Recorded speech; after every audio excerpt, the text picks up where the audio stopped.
one concept idea. And what are we going to talk about this week, right? So, there's a lot of risk associated with renewables energy, right? And I thought this week it's good for us just to address them head on, talk about them, so that we know what they're all about, and also figure out what are possible and how can we tackle them. Yeah.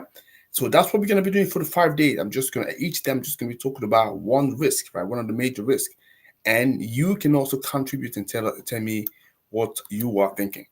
So the first week, obviously, I'm going to be talking about is the intermittency and also the reliability. Yeah.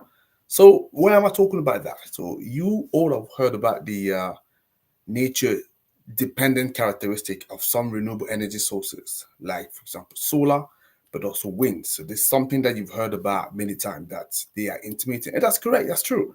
It's fair to say that. No, all the sources though are intermittent. So hydro is not intermittent. So biomass is not intermittent. Geothermal is not intermittent. But solar and wind, which happen to be also the two most mature technology in the continent, are definitely intermittent. Yeah. So what are we talking about intermittency? Yeah. So it means that at times they will not be available. Right. For example, solar power during cloudy days, you will struggle to get as much power as you will need to. Yeah.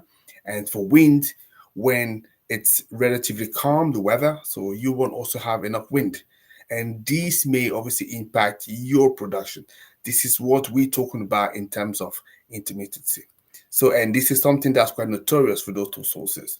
So, having said that, then the question becomes, so how can we and how do we deal with that? Because it's not like it's a fatality, nothing can be done. Yeah, something can be done, can be done about it. Yeah. And what are we usually doing at the moment? So, storage solutions, you would have heard about that. Yeah. That is obviously the primary way we're looking at tackling these issues, right?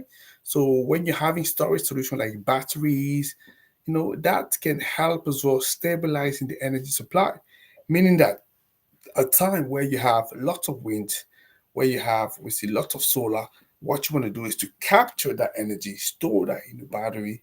And at times, obviously, when the demand is very high, which tend to be sometime in the evening when everybody's back from work, want to have a cup of tea, want to have dinner, that's the time for you.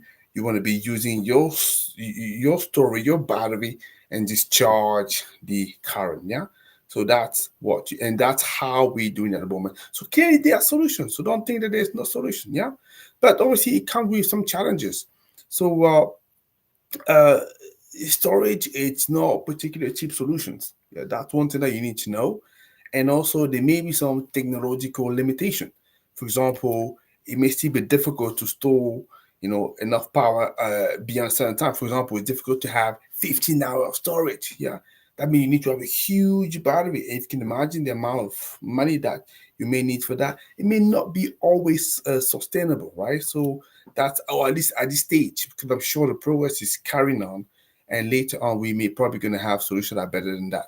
Scalability as well could be uh, an issue that we can talk about. So what is the way forward? So for me, having mentioned that, I think for me the way forward here for me, it's research and innovation. Looking at improving the reliability of renewable energy sources. And I'm actually well positioned to say that, on a regular basis, on a daily basis. So I have people reaching out to me because they have new technology, new solution. They believe that the market will be very much enjoying them. So I can see the solutions. So I know they're coming. They're probably not at the stage where, but I would say they fully mature, right? But solutions are there.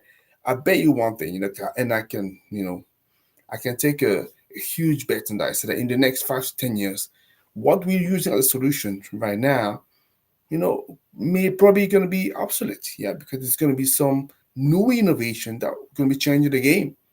That is what all I want to say about intermittency and reliability. Yes, it's a big issue, maybe one of the biggest risk with renewables, but there's a solution out there, and Story definitely looking to address that. So, if you have any other comment regarding the this particular topic, intermittency and reliability, just let me know. So, drop a comment there, and I'll read that. And I'm looking forward to see you tomorrow, where we're going to be talking about another risk. Thank you very much. Take care. Bye bye.